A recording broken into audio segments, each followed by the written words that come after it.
O brasileiro é tetracampeão mundial de felicidade futura e as mulheres brasileiras são mais felizes do que os homens. Por que será? Para que serve medir a felicidade de um povo? O Rio em Foco está no ar.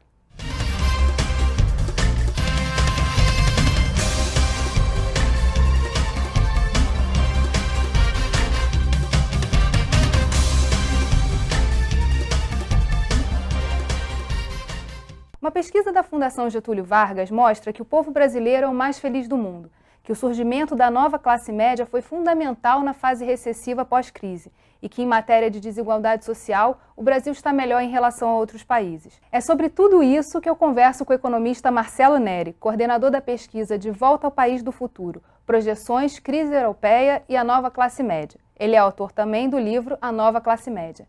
Vamos começar a falar sobre crise. Essa crise mundial chegou ao brasileiro médio? Chegou num sentido, quer dizer, aí há um pouco de controvérsias, né? Houve algum desaquecimento da economia, se comparar por 12 meses, variações de 12 meses, em outubro, novembro, dezembro, mas já em janeiro de 2012, quando comparado a janeiro de 2011, a renda está crescendo 2,7 em termos reais, per capita. Então, mas eu acho que, na verdade, esse desaquecimento que houve não foi o efeito imediato da crise europeia, eu acho que tem mais a ver com o superaquecimento de um ano antes, que foi a época eleitoral, sempre tem ciclos políticos muito marcados na economia brasileira. Mas se a gente comparar com a crise anterior, com a crise de 2008, a crise de 2008 chegou ao bolso do brasileiro, ela saiu de lá em setembro de 2008, chegou ao bolso do brasileiro em janeiro de 2009, 4 meses depois.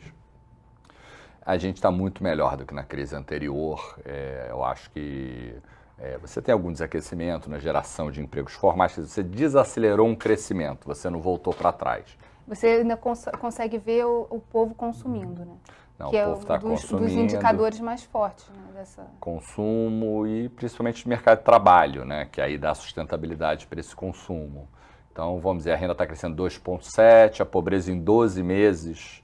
Até janeiro de 2012, ela caiu 7,9, o que é 3 vezes mais rápido que a meta do milênio, um desempenho surpreendente para um período de turbulência internacional. Mas como é que a gente faz isso ser sustentável a médio e longo prazo? Eu acho que, na verdade, a crise é um bom teste de amortecedor da economia brasileira. Quer dizer, a economia brasileira, primeiro, está esse processo de expansão já desde a crise de 2003, portanto, 8, 9 anos consecutivos, assim, com crises no meio, mas sem afetar, muito forte. Eu acho que, quer dizer, passa por reformas importantes, mas eu acho que, de alguma forma, o Brasil fez mais o dever de casa, até porque a gente teve muitas crises no passado. Era importante falar um pouco dessa história. A gente está falando de 11 anos, aí, pelo menos, de uma sustentabilidade, né? De uma economia mais segura, digamos assim. Exatamente, quer dizer, desde a própria da crise argentina, talvez 2003 também a gente tenha sentido. Mas mesmo, eu acho que na crise da segunda metade dos anos 90, por exemplo, a pobreza no Brasil não aumentou. Em si é um resultado razoável. Obviamente teve aquele boom do real, depois você conseguiu manter um patamar. Mas desde 2003, a geração de emprego formal, a partir do fim da crise de 2003, ela dobrou, permanece alta. A crise de 2009 ela afetou bastante o emprego formal. Mas eu acho que, quer dizer, o Brasil fez o dever de casa. O dever de casa, no caso que o senhor coloca, é justamente reformas que foram necessárias no sistema bancário, por exemplo, é isso? Exatamente. O Brasil ele fez reformas tanto no sistema bancário privado como público. Ele fez um saneamento de finanças públicas, criou a lei de responsabilidade fiscal, as metas inflacionárias, câmbio flutuante, quer dizer, criou esse tripé de sustentação e vem mantendo existe uma continuidade e também eu acho que de alguma forma, assim, como a gente já viu muita crise, a gente já se acostumou, quer dizer, acho que o brasileiro ele tem um espírito já, vamos dizer, um sujeito que mora na Islândia, por exemplo, ele nunca viveu uma crise na vida, está vivendo a primeira e uma primeira muito forte. Agora, então ele não está preparado psicologicamente, falou o povo brasileiro em geral, os empresários também, o trabalhador, O senhor coloca uma imagem interessante que é a da baleia, né? Da lentidão. A gente vê a China, os próprios tigres asiáticos evoluindo e avançando de uma maneira muito, muito rápida e o Brasil parece que vai mais devagarinho. A gente tem uma história aí de reformas, mas muito lenta, né? A gente não vê essa evolução tão grande, não tem uma perspectiva, pelo menos a curto prazo, de um crescimento de 9%, 10%. O Brasil ele é um país que, assim, até nas mudanças sociais, foi o último país do mundo ocidental a abolir a escravatura. Então é um processo lento, o Brasil é um processo lento, né? Historicamente falando. E faz parte do nosso temperamento. É verdade também que acho que todos os BRICS, eles têm uma imagem de um mamífero grande, né? Um elefante para a Índia, um urso panda para a China, ou talvez um dragão, se você quiser, um animal que não existe. Dependendo, o urso para a Rússia. Então são todos animais. Só que o Brasil é diferente, ele é um mamífero, é o maior dos mamíferos e que não afunda sob chuvas e trovoadas de uma crise internacional. Eu acho que o Brasil ele é um país que ele aprendeu a lidar com crises, ou seja, quando o mundo estava crescendo até 2008, o Brasil não andava tão rápido. Agora, nesse período de turbulência, a nossa baleia não afunda, ela permanece flutuando, etc. Eu acho que o desempenho relativo do Brasil é notável. Um pouco a imagem é tal como o Ayrton Senna, né? Que na época de chuva ele obviamente reduzia a velocidade dele, mas ele andava mais rápido que os outros.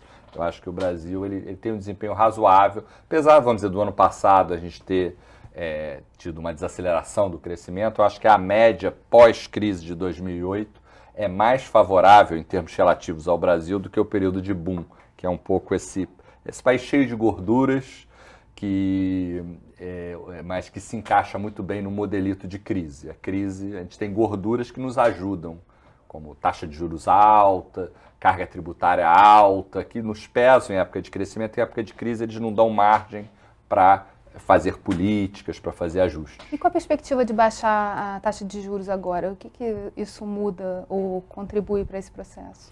Acho isso uma grande aposta. Acho que o Banco Central está sendo corajoso, está tendo sucesso. Obviamente também isso é um jogo que basta às vezes uma falha para você esquecer todos os louros. Eu acho que ele teve um reflexo bom na época da crise. Na crise anterior, o Banco Central aumentou os juros, ou seja, estava com um reflexo errado, na minha opinião. Fui bastante crítico disso. Acho que agora ele está... E agora tem essa coisa da pressão dos bancos. Obviamente tem toda uma coisa política, mas eu acho que tem alguma coisa que está muito errado no Brasil. Juros muito altos, você fica num equilíbrio ruim, porque você tem que pagar muita dívida pública, você gera custos muito pesados. Se a gente conseguir passar por um equilíbrio onde os juros são mais baixos, aí você realmente, no longo prazo, a gente vai estar melhor. A gente comparou o Brasil com os países desenvolvidos, com os países emergentes, os BRICS, mas em relação ao Brasil, em relação à América Latina, a gente está vendo várias iniciativas aí meio esquisitas na área da economia, na Argentina agora mais recentemente. Exatamente. Acho que o Brasil é um pouco o caminho do meio, né? Vamos dizer, Caracas não é aqui, os consensos de Washington não são os de Brasília, nem os do Rio de Janeiro. É um país que quer um Estado grande, não é pró-reformas liberais, etc.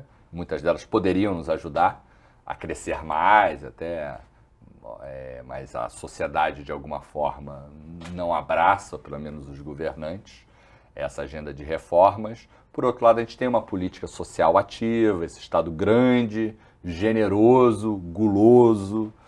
Essa é a escolha da sociedade brasileira, porque também o Brasil é democracia, né? Essa talvez seja uma diferença importante em relação aos outros BRICS, por exemplo, em relação à China. Em relação à América Latina, eu diria que o que está acontecendo no Brasil é algo muito interessante, redução de desigualdade, etc., que tem algum paralelo em tendências mais globais na América Latina, assim, no conjunto do continente, varia o estilo, né? Mas eu acho que o Brasil está seguindo um caminho. Há muitos anos atrás, tive a oportunidade, avaliando projetos, viajar toda a América Latina em 2007. Aí eu conversava muito com as pessoas, assim. E, peraí, como é que é esse negócio? O que você quer? Eu queria ver que as pessoas na América Latina queriam mais ou menos o que as pessoas no Brasil querem. Educação, saúde de qualidade, tudo, mas fundamentalmente ganhar o seu dinheiro. Quer dizer, tem um lado também do mercado que é importante. Uhum. Eu acho que o Brasil encontrou esse equilíbrio e, na verdade, está exportando esse equilíbrio. Assim, por exemplo, a própria eleição no Peru agora, em outros países, Paraguai. E quando o próprio Obama e a Hillary Clinton... Então, o Brasil se tornou um símbolo interessante, que é esse símbolo de moderação. Quer dizer, que consegue transitar e falar tanto para, vamos dizer, com Irã, com países mais radicais, a própria Venezuela, tudo, mas também com o mundo desenvolvido. Então, acho que esse caminho do meio, né? No próximo bloco, vamos falar sobre o crescimento da classe média no Brasil. Rio em Foco, aqui política e economia caminham juntas.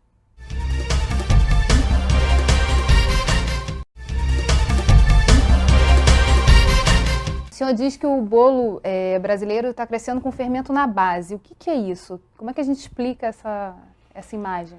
Quer dizer, é preciso dizer o seguinte, quer dizer, a desigualdade brasileira, assim como a latino-americana, ela é muito grande. A América Latina é o continente mais desigual do mundo, os países dentro deles, mas ela está em queda. Uhum. Então a distribuição de renda, para você ter uma ideia, nos últimos 10 anos, a renda da metade mais pobre cresceu 580% mais rápido do que os 10% mais ricos.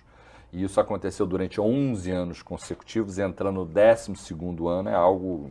Eu nunca apostaria isso. Acho fascinante. Acho que a gente realmente, acho que a sociedade brasileira está de parabéns de observar essa cena. A desigualdade ainda é muito grande.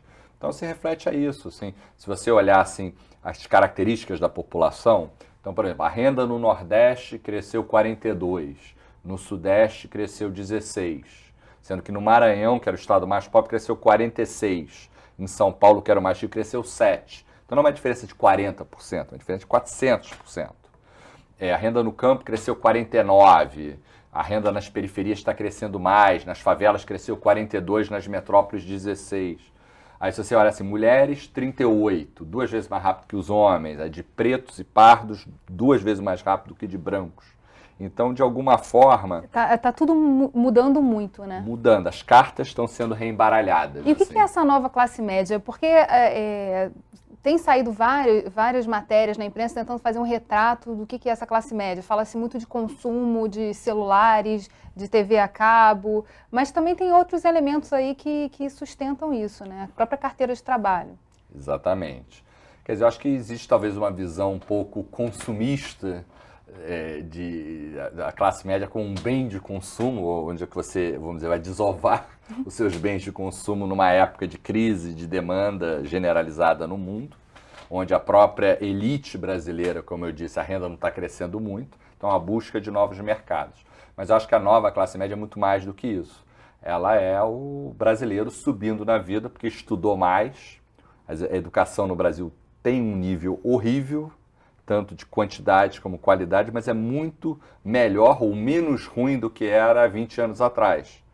E se a gente está querendo entender o surgimento de uma nova classe média, o crescimento, a gente tem que olhar para o crescimento das coisas. Eu acho que muitas vezes a gente fica olhando muito para a fotografia e não compara fotografias, não tira o filme. Uhum. E eu acho que o brasileiro está subindo na vida porque trabalhou mais. Primeiro, as mulheres brasileiras tinham 6 filhos, agora tem 2. Cuidam melhor dos filhos, o Estado brasileiro cresceu, isso gera problema de carga tributária, que segura a economia, mas, por outro, provê serviços públicos. Gera um problema de previdência também, né? Gera um problema de previdência, acho que o Brasil poderia ser mais previdente em relação ao futuro, né?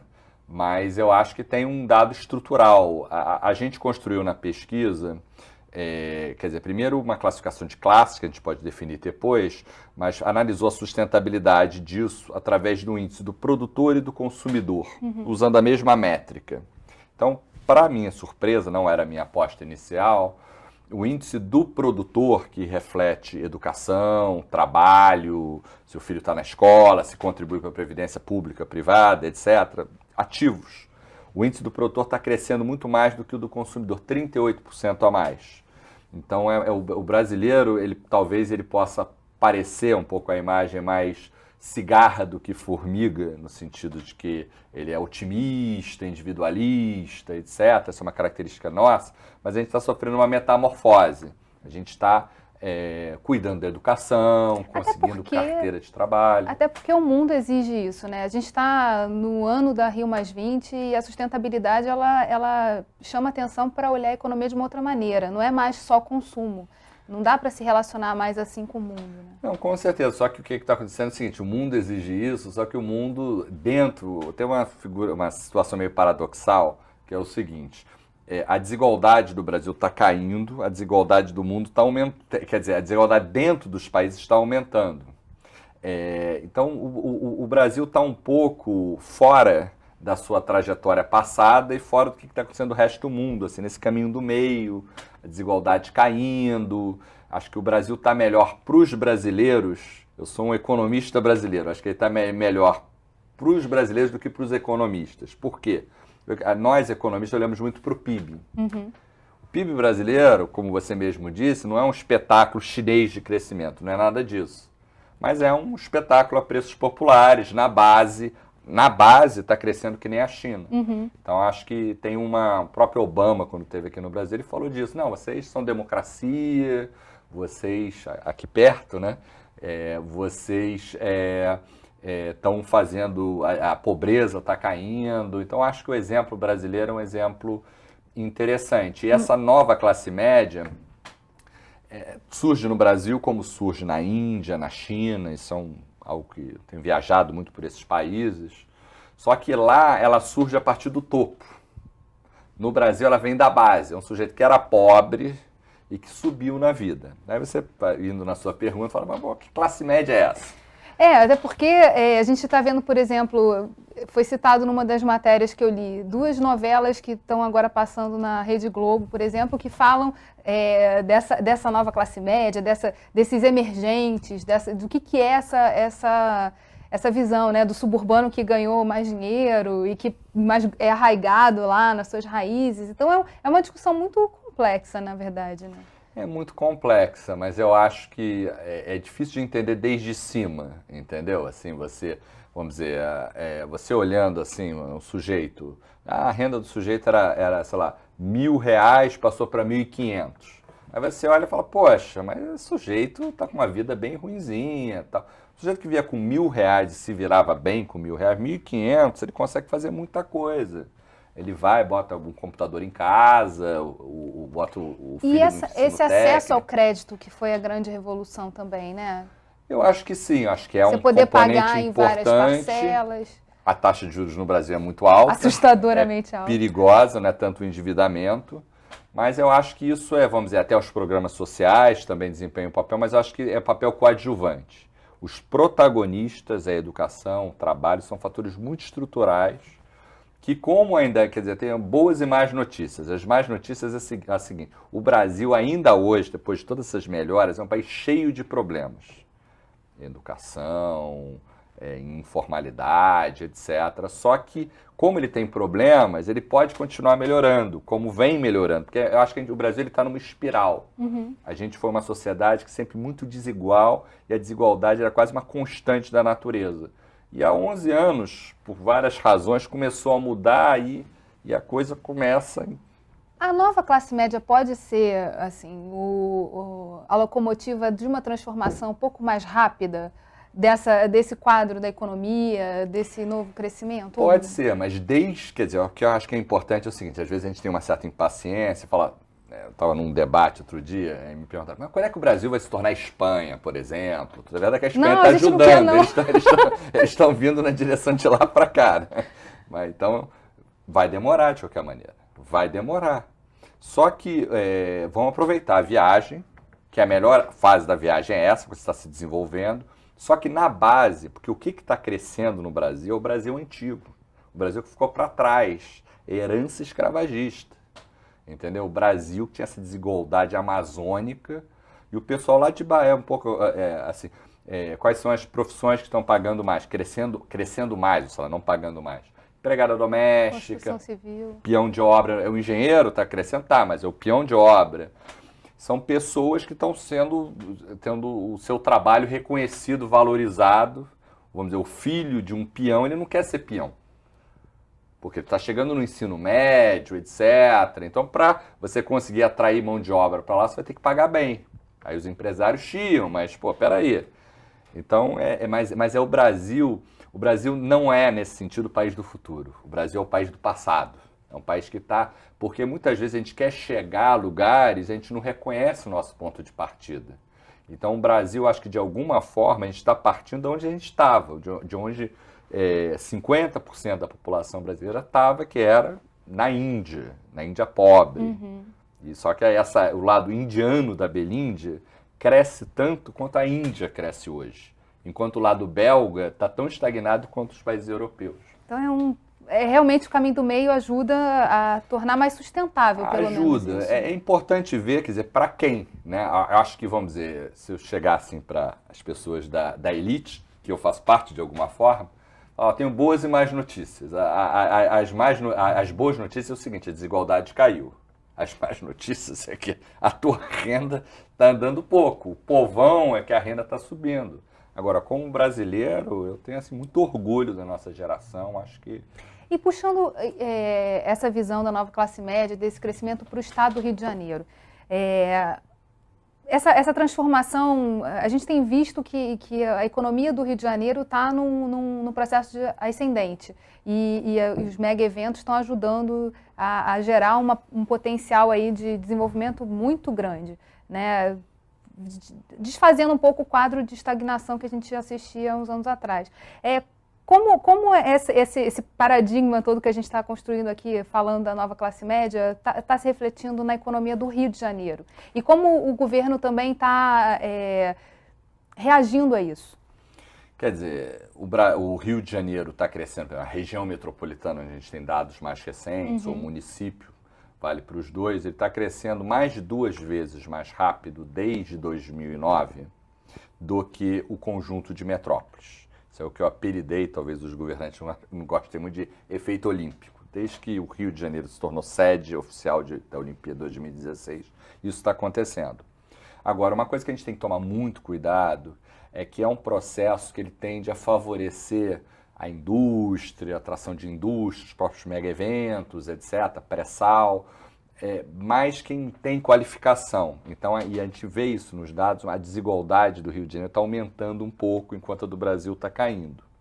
E aí é preciso o Estado, as cidades, entrarem com programas, como eu acho que são as UPPs sociais, as ações da assistência social do Estado, tem acompanhado bem isso. De promoção de acesso a essa nova... E até programas, assim, por exemplo, programa do Estado de Renda Melhor. A gente participou na Fundação no desenho desse programa. 1.050.000 pessoas no Rio de Janeiro recebem um benefício hoje, complementar ao Bolsa Família, custa pouco, mas aí tem uma parte que é também a população jovem, Renda Melhor Jovem, etc. O município tem 700.000 pessoas que recebem o Família Carioca.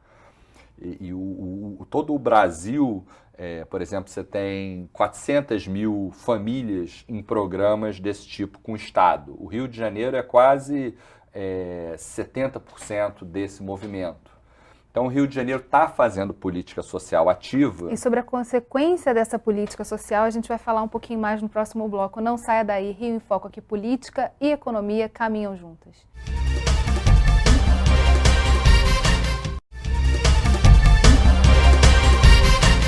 No bloco anterior, nós falávamos sobre os programas de transferência de renda, dos programas do governo. E aí eu queria voltar a isso, a falar um pouco das consequências desses programas e de que maneira eles ajudam a dar um suporte e diminuir essa desigualdade que você observa em relação do Rio de Janeiro em relação a outros estados. Quer dizer, acho que, como você disse, o Rio de Janeiro vive num processo de decadência, 50 anos, desde que deixou de ser capital, desde a fusão. Tem coisas complicadas, assim, as causas são controversas, mas vinha no processo de queda. E, de alguma forma, a gente está virando. Eu acho que até as Olimpíadas, que nos obrigam a olhar para frente, tudo são muito simbólicas. E o Rio de Janeiro funciona muito por símbolos nisso. Só que tem esse processo que tende a ser concentrador pelo mercado de trabalho, etc. E tem essas ações que complementam, então, por exemplo, Família Carioca. Você já tem, vamos dizer, 700 mil crianças que são avaliadas de 2 em 2 meses. E aí você está dando prêmios se essas crianças melhoram a sua nota. Você está dando renda mais para quem é mais pobre. E de acordo não com a renda que a pessoa diz que tem, mas com a renda permanente, que depende da educação dela. Então, se a educação dela melhora, o benefício diminui ao longo do tempo. Tem uma porta de saída. Eu acho que as políticas de transferência de renda aqui do Rio de Janeiro vão ser exemplo para todo o Brasil. Eu acho que tem alguma coisa especial que é o que eu gosto de chamar de federalismo social. Você tem a base do Bolsa Família, aí entra o governo municipal com um programa, governo estadual com outro programa, tudo integrado. Então, os pobres do Rio de Janeiro estão tendo um ataque em 3 frentes complementares. E a meta do governo federal é erradicar a miséria. Você pode achar até que é um pouco de exagero, mas Acho que é fundamental, na verdade, né? Vai sempre vai ser um teto o nível de miséria que a gente tem no país. E é barato, esse que é o ponto, entendeu? Assim, hoje em dia, com o nível de receita que o Rio tem, que o Brasil tem, você realmente é possível. Acho que a novidade é essa integração, entendeu? A porta de saída é fundamental, né? É fundamental, mas porque eu acho que também a gente acaba dando uma freada no crescimento quando você tem muitos desses programas. Porque a pessoa fala assim, para que eu vou trabalhar então se eu tenho bolsa isso, bolsa aquilo? Não, eu acho que é importante você manter os incentivos ao trabalho. Eu acho que isso é um tópico meio tabu no Brasil, efeito preguiça. Você não pode falar isso que é feio.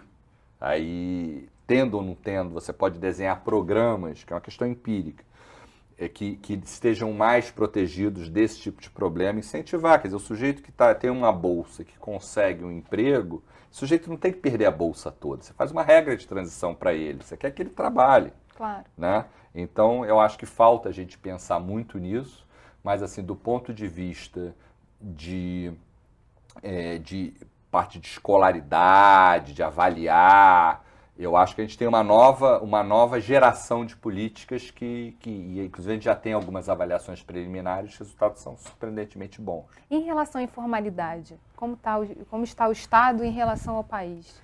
A informalidade fluminense, ela aumentou muito, assim, por exemplo, de 98 até 2004, 2005, tudo que é medida de informalidade, do tipo tributária, tem CNPJ, contribuiu previdente, todos os tipos, basicamente a informalidade dobrou. Enquanto no Brasil estava diminuindo já. Então, agora nos últimos tempos, o Rio de Janeiro está ficando mais fordista formal, grandes empresas, tem essas obras com PERJ, pré-sal, etc., que tende a ajudar. O problema, quer dizer, a vantagem do emprego informal, sei que tem várias desvantagens, é que ele vai na base. Então a gente tem que ter realmente um cuidado para manter essa pressão trabalhista, etc. A gente fez um programa aqui falando do Observatório das Micro e Pequenas Empresas, né, um trabalho do IETS com o Sebrae, e eles falavam exatamente isso. O nível de empregabilidade está muito grande das grandes empresas e as micro e pequenas empresas empregam pouco. Então você observa aí, e o salário é menor também.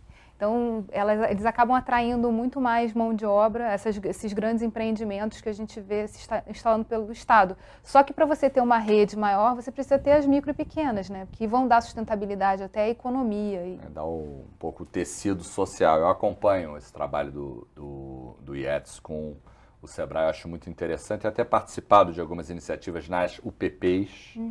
Eu tenho uma UPP perto da minha casa, estou bastante surpreso.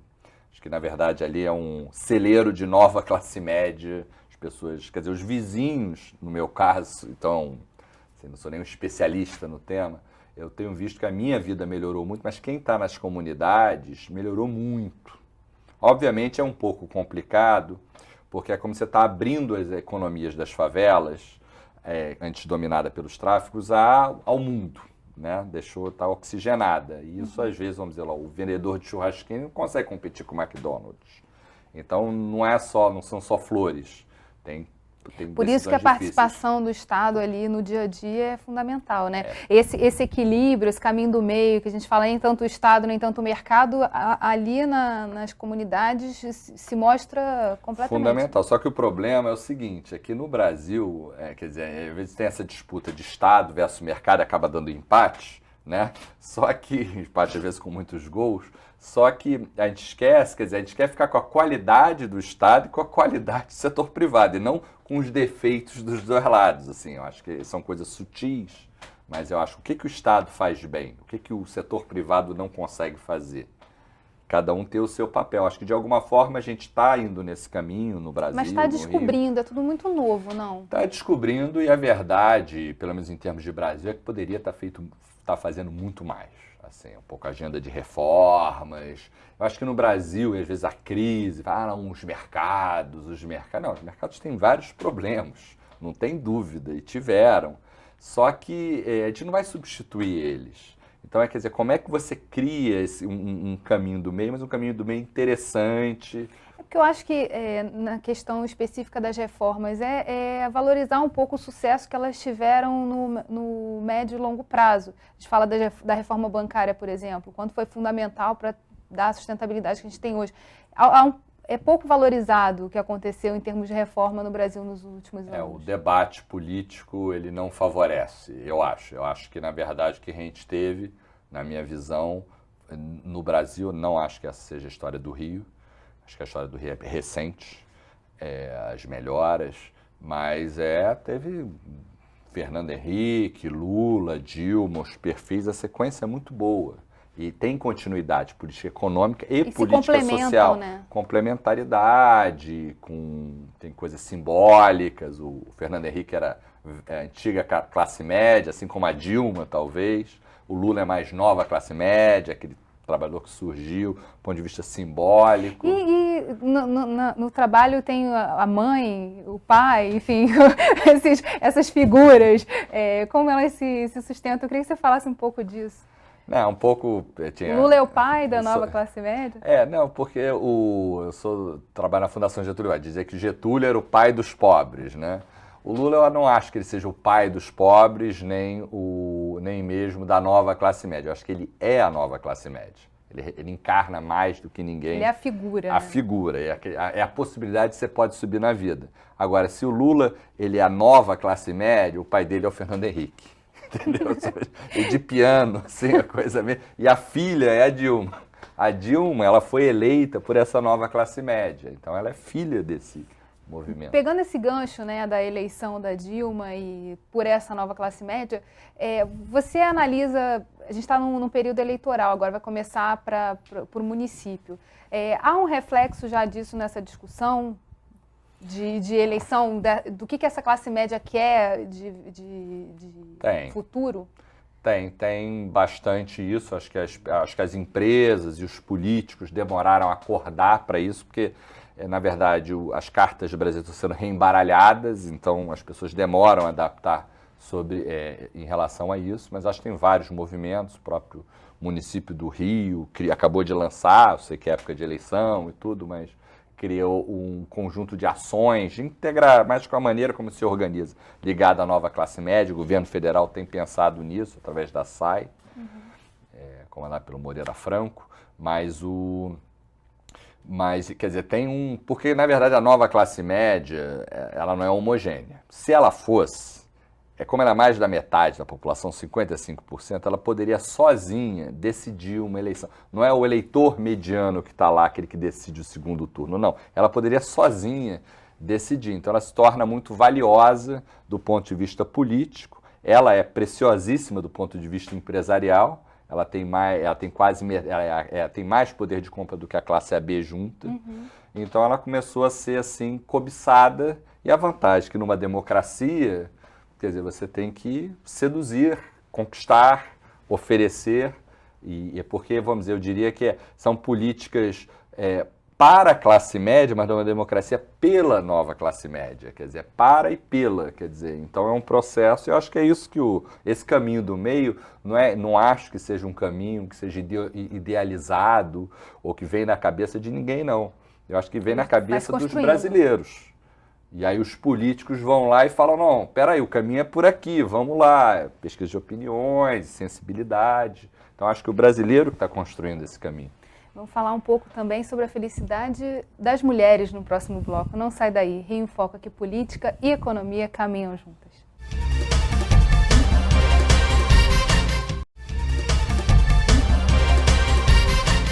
Pela pesquisa De Volta ao País do Futuro, Projeções, Crise Europeia e a Nova Classe Média, o Brasil é tetracampeão mundial da felicidade.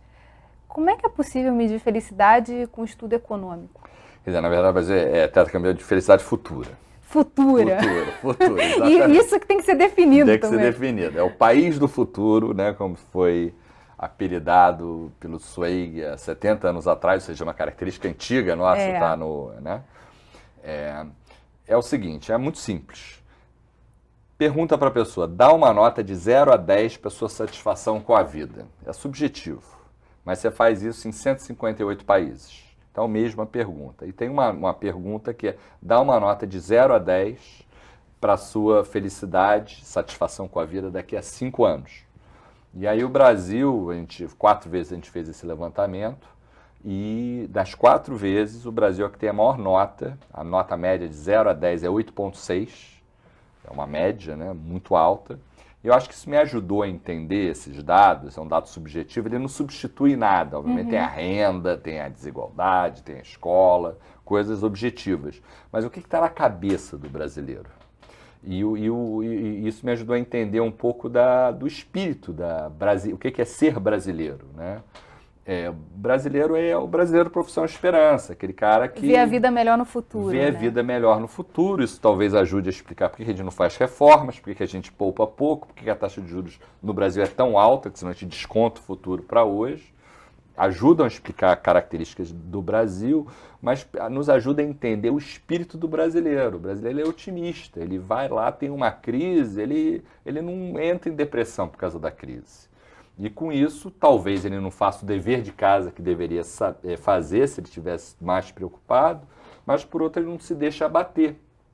Acho que ele sabe bem, o brasileiro, que o que ele vai levar da vida é a vida que ele está levando. E eu acho que ele se adapta bem a esse espírito. Mas como é que a gente usa essas características que são positivas, né, a longo prazo para poder mudar o hoje, assim, criar um futuro melhor de fato? É porque, na verdade... Porque a gente tem um futuro melhor por direito, porque somos brasileiros, mas... Porque, na verdade, o que a pesquisa mostra é uma certa contradição em termos, que é o seguinte, pede para o Brasil dar uma nota para a vida dele. A nota é 8,6, em média. Agora, pede para cada brasileiro avaliar o país daqui a 5 anos. A nota é muito menor. Então, tem uma certa... Quer dizer, o brasileiro, ele acha que... Como é que todos podem achar? Nem todos podem ser melhor do que a média. Tem uma contradição. Mas tem o que é individualista aí, né? Ele é individualista, a gente não pensa no coletivo, talvez seja um pouco, olhando pelo lado negativo, um pouco da lei de Gerson, a gente quer levar vantagem em tudo. E se a gente analisar os grandes problemas do Brasil, as inflação, falta de democracia, inflação, desigualdade, informalidade, criminalidade, corrupção, vários e vários problemas, eles são problemas coletivos. Só que a boa notícia é que ele está avançando nisso. Então, quer dizer, eu diria que isso não é uma qualidade, é uma característica. Agora, se a gente quiser entender o brasileiro, você não pode ser assim, o brasileiro é isso, é aquilo. Não, pergunta para ele, como é que está a tua vida?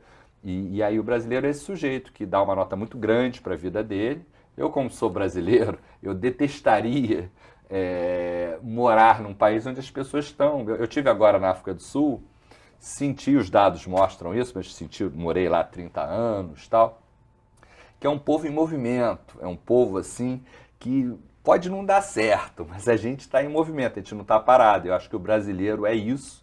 O Rio de Janeiro que não estava assim, acho que voltou a ser.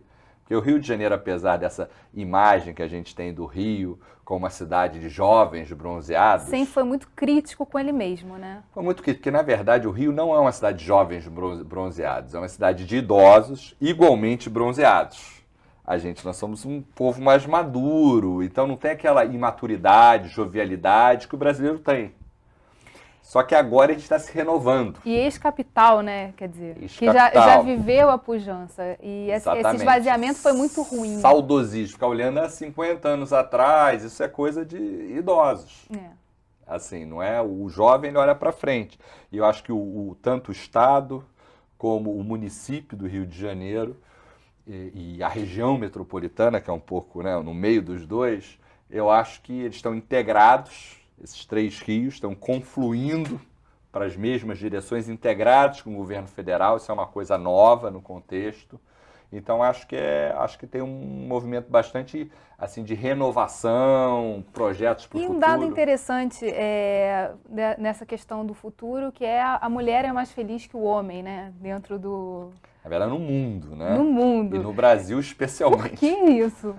Tem Talvez alguma explicação? Você possa me explicar, fazer a pergunta para você. Mulher tem filho, é por isso. Não, eu acho que a mulher, quer dizer, na verdade, se você perguntar à mulher como é que era a sua vida 5 anos atrás, como é que é hoje, e como é que você espera que seja daqui a 5 anos, no futuro e no presente, a mulher é uma nota mais alta que a do homem, principalmente no futuro, isso no mundo todo. Uhum. No passado, não, que mostra talvez essa emancipação. A mulher é o ser do futuro, né? Tá, educação, está fazendo as conquistas, etc. Acho que tem esse lado também, diferente do homem, mais altruísta, porque cuida dos filhos, etc. Mas a mulher brasileira, ela tem a maior, quer dizer, o brasileiro tem a maior felicidade futura, a mulher brasileira também e o homem brasileiro também, nas suas categorias, tá? Uhum. Só que a diferença de mulheres para homens é a maior do mundo, é aqui. As mulheres aqui podem falar, eu sou muito mais feliz do que você, meu esposo, meu namorado, etc. É uma característica. Acho que a gente deve, daqui a pouco, pleitear ações afirmativas. Para poder ter acesso a essa felicidade. Essa equiparação, né? E o que a pesquisa mostra, os meus colegas não vão gostar muito disso, é que as mulheres solteiras são mais felizes que as casadas. Mas, por outro lado, as descasadas, as casadas são mais felizes que as descasadas. Ou seja, uma vez que você casou, não tem muito jeito. Resolveu, vai lá. Já está decidido. Né? Puxando a sardinha agora para o Fórum de Desenvolvimento do Estado, qual a perspectiva para o futuro, a partir dessa questão da nova classe média e de todos esses temas que a gente discutiu no programa até agora? O brasileiro, a gente não pensa no coletivo, acho que no Rio de Janeiro menos ainda. Acho que o Rio de Janeiro, o espaço público, apesar de ter sido a capital, como você falou, da República, a gente não tem a noção, o público acaba sendo privatizado de alguma forma. A gente não tem o âmbito, por essa questão de desalinhamento com o governo federal, o prefeito, o governador que queria ser presidente, essa briga política, que é legítima, mas tem suas consequências. Eu acho que, de alguma forma, esses problemas são mais sérios no Rio de Janeiro.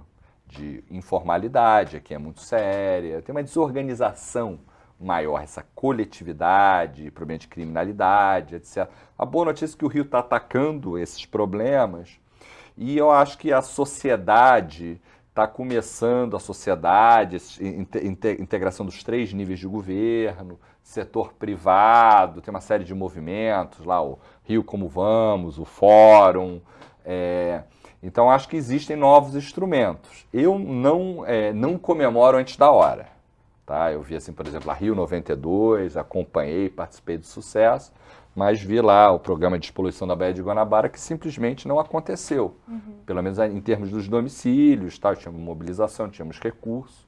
Então, acho que a gente também tem que tomar cuidado com esse espírito otimista demais. Otimista demais. Eu acho que o Rio, a gente estava pouco otimista nas nossas vidas. A gente está bastante otimista, nos abrasileiramos nesse sentido, ficamos mais jovens, que o jovem é que é otimista em relação ao futuro. E acho que a gente também está se... ficando mais com um espírito mais coletivo. Mas tem que aproveitar um pouco dessa senioridade aí, crítica que faz parte do Rio de Janeiro para pensar como tornar isso sustentável. Né? Sem dúvida, usar a experiência, né, a vantagem da experiência e a vantagem do espírito jovem, de empreender novas iniciativas. Mas eu sinto um movimento bastante renovador, sou até bastante positivo, assim, tem muita preocupação Pô, eu quero que meu filho more aqui no estado, na cidade. Quero isso, assim, talvez uma das coisas mais importantes para mim.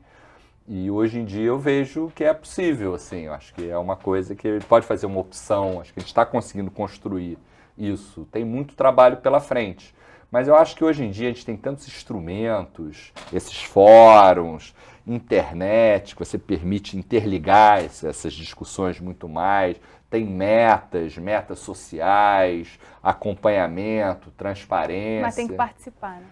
Tem que participar, tem que querer. Não basta, né, existir pro forma, né, essas coisas, mas eu acho que tem um caminho aí, a gente tem que chegar lá, né? Obrigada, Marcelo, obrigada a você que ficou com a gente até agora. Infelizmente, o programa chegou ao fim. O Rio em Foco é o programa do Fórum Permanente de Desenvolvimento Estratégico do Estado. Para acompanhar os nossos debates, acesse a nossa página na internet ou as nossas redes sociais. Você também pode assistir esse programa no site www.rioinfoco.rj.gov.br e pelo www.tvalerj.tv. TV Alerj, o canal do povo fluminense. Até a próxima!